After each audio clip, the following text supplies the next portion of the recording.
After talks in Berlin this week, European leaders have rarely been more optimistic about the prospect of an end to the war in Ukraine. Progress had been made on what the Americans are calling platinum standard security guarantees, and that's led to President Trump's conclusion that peace is closer than ever. There was no resolution on the issue of territory, though, and it remained unclear whether Russia would countenance anything close to the Article 5-like guarantees being discussed, let alone NATO boots on Ukrainian soil. And before the proposals had even been put to President Putin, he reiterated in no uncertain terms to his own defence ministry that Moscow's pre-war aims would be satisfied unconditionally. So as these European counterparts that he has now branded piglets flock to Brussels for a key summit, can they actually apply more pressure with an as yet elusive agreement on how to fund Kyiv going forward? As always, our panel are here to answer your questions. I'm Lyse Doucet.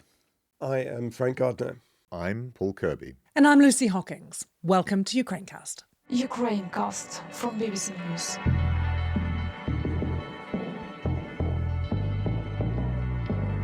So there's been more diplomatic activity this week, and there is a European Council summit meeting happening today and tomorrow. But rather than delving into that, we're going to bring you some updates that we've had since our episode on Tuesday. The first being a little bit more detail we seem to be getting about some of these security guarantees and what that could look like. Frank, what do we know about this potential multinational force? Well, I'm a bit cynical about it, to be honest, because, look, the rationale behind this is that when finally there is peace in Ukraine, there has got to be a credible force in there that is a deterrent to Russia to invade further. I'm not going to say invade again, but invade further. And therefore, Starmer and Macron, so the leaders of the UK and France, have been leading this idea of a coalition of the willing, of which is up to 32 countries in different forms, are prepared to lend their weight to this kind of deterrent force. Now, the problem is that Russia has made it absolutely clear, and they haven't changed their view on this, they will veto any presence inside Ukraine of any NATO army, whether they're under a blue Ukraine beret or whatever. So the idea at the moment is that there will be a sort of deterrent force stationed in western Ukraine, around Lviv, for example, that will free up the Ukrainians to send more troops to the front line or close to the borders to protect their borders. And that this will be backed by US intelligence and by US logistics and possibly an Air Force representation on the Polish side of the border. Russia is likely to veto all of this. I like the phrase, Paul, that The Economist came up with. They called them non-guarantee guarantees. I've noticed that every time they talk about this in their communiques at the end of their talks, they talk a lot about sea, maritime protection. They talk a lot about air protection. And you've mentioned intelligence, but it's that land thing. What's really going to take place on land? Are the French, are the British actually going to be on land? And I think Frank spelled it out perfectly. We don't know. And that's why so few countries are actually willing to put their names forward. The Germans are talking about it, but they won't commit. And Lee's President Putin last night, I mean, he's fired up, he was angry, but as Frank was saying, absolutely no indication that he ever accept anything like this. I found the last phase of talks really surreal in a way, because you had these statements, which did have truth in them, that the Europeans were ecstatic, never have the Americans engaged so much with security guarantees. You know, the Europeans saying, we're really, really working on it. We're 90% there. And you think, wow, they're really making progress. And then you think, but Russia's not at the table. Mm-hmm. So how can you talk about progress when one of the main warring parties and the stickiest bit of it isn't at the table? And it is true that the Americans seem to have moved quite a long way away from, if you think back to the start of the year where President Trump said, that's Europe's war, you take care of it, Europe. Now at least they seem to have knitted him, at least for now, into the structure in some way. But I don't think it's still in such a significant way that it would be that kind of deterrent to Russia, to go back to the scenario that Frank sketched. The good thing, so let's not, it's the end of the year, the season of goodwill and joy. At least it's on the agenda. People are talking about peace, but it's more pieces of paper than peace right now. Let's turn to a question now that we've had about the United States. Do we know if there are competing visions, asks Andrew, of how to end the war in Ukraine within the White House? Lyse. Well, I think it first should be stressed we really don't know what President Trump thinks about the war in Ukraine, because some days he verges toward Russia, then he verges toward Ukraine on any one day. He seems to take, different sides in the war, although the general impression is that he tends to side with Russia. He always ends up coming back to them, even though he says nice things towards the Ukrainians and to President Zelensky in particular. We do know that going in, first of all, you have Marco Rubio, who's now the Secretary of State, who's long been a Russia hawk. That was talked about when he was given the position. How would he square this with President Trump? And we have seen that he's kind of toughened up some of the arguments about Russia, toughened up about the security guarantees. He understands about the territorial issues, why that matters to Ukraine, about the sanctions against Russia. Where you have these complete neophytes, you have Steve Witkoff and Jared Kushner, and the absolutely shocking stories of Steve Witkoff, golf buddy of Trump, former real estate magnate who's now the envoy for everything, going in without his own team, using Kremlin translators, and even what was this 28-point peace plan for Ukraine, which has now been whittled down to 20-point plan under significant changes by the Ukrainians and the Europeans. At first, it was said to have been a Russian. It was based on Russian talking points. So yes, there are, and then you get J.D. Vance, of course, the vice president, who doesn't want them to be involved at all. So, but in the end of the day, President Trump seems to give a lot of confidence to Steve Witkoff, Jared Kushner. They're the ones who are at the table in Russia, spending hours with President Putin and then going off to have dinner with senior Russian financiers. So. What can we read then, Frank, into the Senate yesterday voting overwhelmingly to advance this defence budget that breaks actually with President Trump on things like boosting security in Europe? And I thought the really interesting thing is it bars the US European commander from giving up that title of NATO Supreme Commander. Yeah, I mean, it's clear that there is some pushback now from the defence and intelligence community in the United States, that they are not aligned entirely with the Trump view of the world, which is very much Fortress America, the Trump-Vance view, concentrate on the Western Hemisphere, but let's go after business deals rather than placing the emphasis on relationships with our former allies. And I say former deliberately, because, a lot of people on this side of the Atlantic are questioning now whether the United States is really the reliable partner it has always been since 1941. There are a lot of fears within NATO as to how committed this US administration is to the defence of Europe. I mean, that was raised in February this year, when Pete Hegseth, I think we have to call him the Secretary of War now or something, where he shocked a lot of people at the NATO ministerial meeting in Brussels, when he basically told them, just 2 days ahead of the Munich Security Conference that Lyse and I were at, where he said, essentially, Europe, you're on your own. Don't count on us anymore to provide the strategic backstop for you. And of course, the fear is that, America doesn't have a huge amount of troops in Germany, but symbolically, if those were to be withdrawn back to the United States or positioned elsewhere in the Middle East, say, whatever, that is yet another temptation to President Putin to have a go further down the line to test NATO. What if he took Narva, for example, which he could, I think, in Estonia? And is President Trump prepared to go to war for a place that he's never heard of in Eastern Europe? And you still have pressures, Paul, domestically in the US, because you have J.D. Vance, as always, pushing, and other senior GOP leaders sort of pushing this very isolationist policy. I think the next few days are really key because of the talks that are supposed to be taking place in Miami. Now, if Jared Kushner is there with Steve Witkoff and Kirill Dmitriev on the Russian side, it sounds as if the Ukrainians may also be there in some form, Umerov and his team, and that's important. So, on the one hand, they will not just be hearing the Russian side from Kirill Dmitriev, who's really quite extreme as a sort of Kremlin mouthpiece. And, you just have to follow his social media feed to see just how the way he trolls Europe and Ukraine, it's really quite unpleasant. But I think if Jared Kushner and Steve Witkoff have learnt anything from the Berlin talks, it's that this has to be more nuanced. And the fact that they've got Umerov there as well, suggests that maybe they're trying to balance this sort of the loud voices from the Kremlin that they hear very well with some of the voices that they get from Europe too. These peace talks, we, the media collectively, has spent a lot of time reporting on them. Despite all the talking, the two fundamental points haven't changed. Russia wants the whole of the Donbass. Ukraine's not going to give that up. Russia has not once since February 22 given up its maximalist demands of having all of the Donbass. And remember that it held these referendums in these oblasts, and now saying that they've voted to become part of Russia, etc.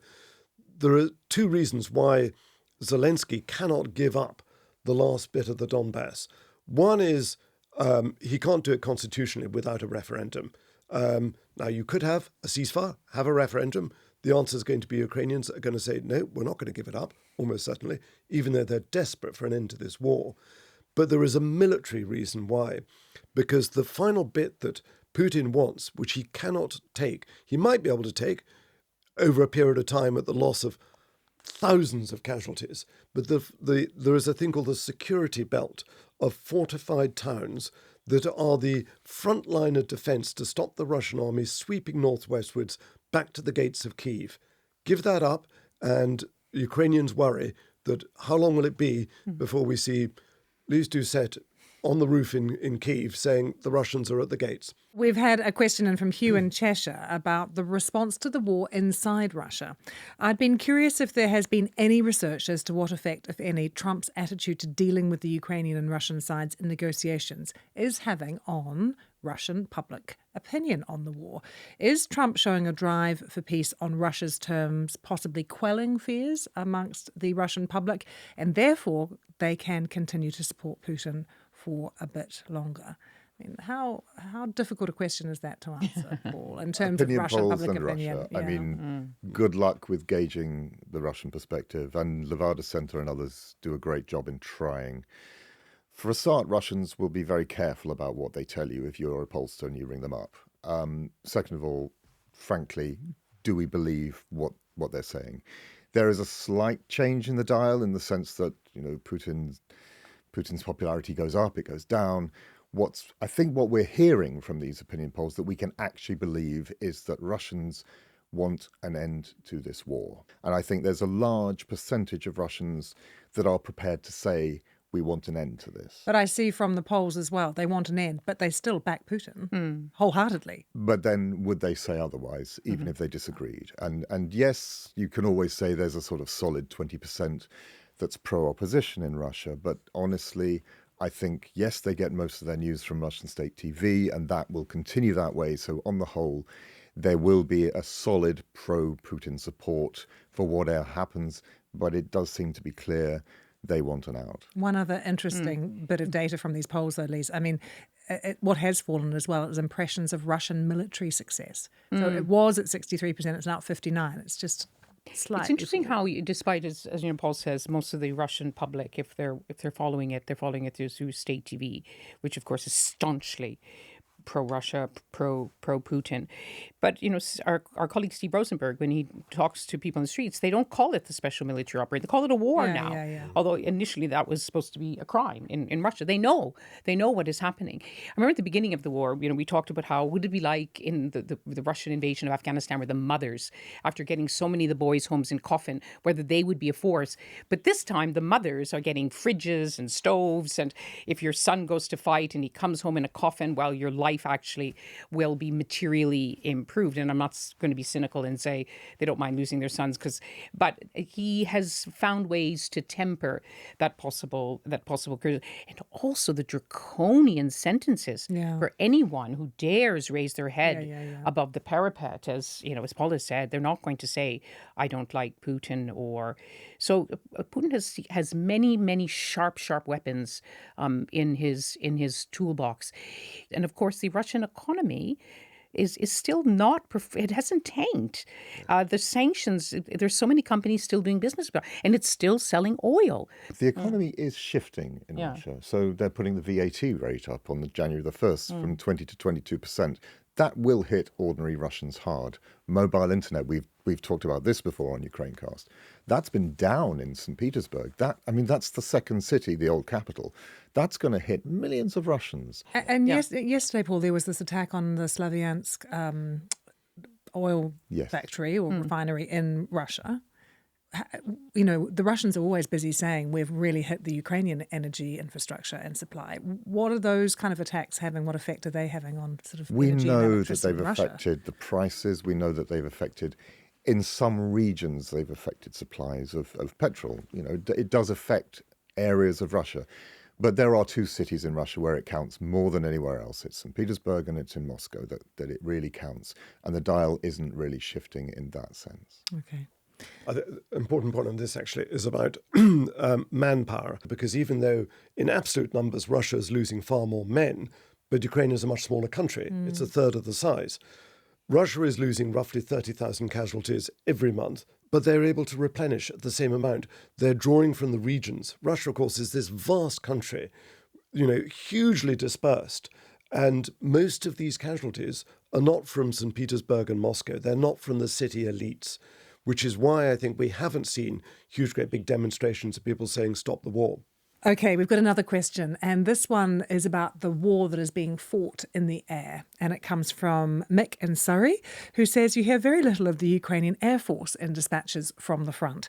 Are they able to effectively engage, say, the Russian aircraft that launch glide bombs? Are they used in close support of the infantry? And lastly, has the deployment of Western aircraft like the F-16 made a tangible difference in the force's capability? Mick says thanks in advance. Keep up the good work. Well, a lot of questions there. A lot of questions, really good questions. Ukraine has got a tiny air force, but it's about to get a massive upgrade in the coming years, assuming it survives over the coming years. It's getting French Rafales, it's getting Swedish Gripens. Primarily, the Ukraine's air force prime task is shooting down incoming drones and cruise missiles. The F-16s that it's got from European countries have been instrumental in this. They're very effective at shooting these down. But the F-16 takes quite a lot of maintenance, a lot of people involved on the ground. It's quite a difficult, complicated bit of kit to maintain. So they're looking to diversify their air force. This has not really been an air force war. You've not really seen that many dogfights. There have been occasional ones, but primarily this is a war of missiles and drones. When you ask, had they been used in close air support on the ground in the way that, say, for example, NATO or ISAF used in Afghanistan, the answer is no, not really, because if it flies too close to the front line, it's liable to get shot down. And also, this is a static war. I mean, look at the map of the bit of Ukraine that Russia occupies. It's hardly moved. It's a war of attrition with people hiding in trenches, advancing a little bit, the Russians infiltrating little groups 2 and 3 here and there, trying to avoid the FPV drones that hunt them down through the broken forests and the snow. I mean, it's horrific. It's First World War meets Blade Runner. I think it's a really good point. It's not an air war to the extent that Russia doesn't have much in the way of air capability in the air over Ukrainian soil. What it will do is it will fire its missiles from beyond Ukrainian territory, and they can be very lethal too, the glide bombs and so on. But yes, they're very careful not to get their planes involved as well. So another question, it's another massive topic, and it's about China. So Sam asks, if Donald Trump did a deal with the Chinese that results in the withdrawal of Chinese support to Russia for the war in Ukraine, what could this withdrawal of support involve, and what effects would this have on the battlefield? Sam, thanks for that question, but before we get to it, Lyse, can you just sort of outline what China's role is in this war? China's really, it's sort of a shadow boxing. It doesn't really want to come out and say, but it sort of stands shoulder to shoulder with President Putin. It's the biggest buyer of Russian oil and gas. It also provides what are called dual use technology that can be used in the war. And just that political and moral, that sense of political and moral backing is really important to President Putin, because he says, look, I'm not isolated. But I'd be really cautious about thinking that Xi Jinping, even though him and President Trump make a lot of having this good personal relationship, whether China being China, a superpower, this power worth of great consequence, would actually visibly and publicly pull back that support. There's lots of other deals to be done about semiconductors, about the economy, about tariffs and trade, all these other things. And of course, Frank, Russia and China do continually hold joint military exercises as well. They've held one. Yeah, they'd held one recently in the Sea of Japan. I mean, I wouldn't necessarily call them military allies. I mean, let's not forget they did briefly go to war with each other a long time ago. But China's doing quite well out of this current situation because it is the foremost economic power. It is vastly bigger economically and population-wise than Russia. And it supplies these dual-use items as well. Not just the dual-use items. I mean, Western intelligence officials say that they're going further than that. They are actually supplying military aid. China's never going to admit that. It's never going to fess up to that publicly. But, ideologically, China, of course, is much closer to Russia than it is to the White House, for example. And, I was in Singapore earlier this year at the Shangri-La Dialogue and talking to people from Southeast Asian nations. They're saying, look, we've always thought we could count on the United States as our big backstop ally, the big power in the Pacific. But after President Trump slapped all those tariffs, took them off, put them on, took them off, it really shook people as to whether they thought the United States was a reliable ally. And Pete Hegseth, the US Secretary of War, gave a very robust speech about how they were determined to keep the shipping lanes open in the South China Sea and hands off Taiwan. It was quite a robust anti-China speech. But a lot of people were saying, yeah, okay, but when it comes down to it, this is China's backyard. It's not America's. We've had quite a few questions on China, and this one sort of delves into a little bit of what you were each saying from Anthony. China paints itself as a world leader, a peaceful nation in the side of right, yet they remain silent while quietly helping Russia. Can you discuss to help me understand why they won't stop their support? Which is, I guess, around your point, Lyse, that often it's strategic. It's the same for every country. Strategic interests matter more than any other calculation for every nation on Earth. And if you are a big power like China, economic, military, with huge strategic ambitions, that's where you, and also where you have complete control. That's what matters most. Let's not forget that China and America are in a race right now for AGI, for advanced artificial general intelligence. They are racing to get there first to the goalpost, and whoever has got the initiative in that is going to be able to control huge amounts of the world, put it bluntly, of data of every way in which we conduct our lives. That's a priority for China. Russia is a long way behind them on this, but America is their big competitor. So I cannot envisage any kind of a deal whereby China is going to say to America, okay, you know what, we're going to switch allegiances. You're our friend now. We're going to gang up with America against Russia. I don't see that happening. Those wars are being fought on so many levels now. And a lot of them we don't see, as Frank has hinted, we don't see the depth of it. Just how much these networks are basically surging ahead in the race for phenomenal amounts of money, but even more phenomenal amounts of control over all of our lives. It has been a privilege and a pleasure to bring you these Q&A episodes every week. Don't forget, if you want more news from Ukraine, you can get it across all of our other BBC News platforms. Thanks so much for watching. From all of the team, goodbye. Ukrainecast from BBC News.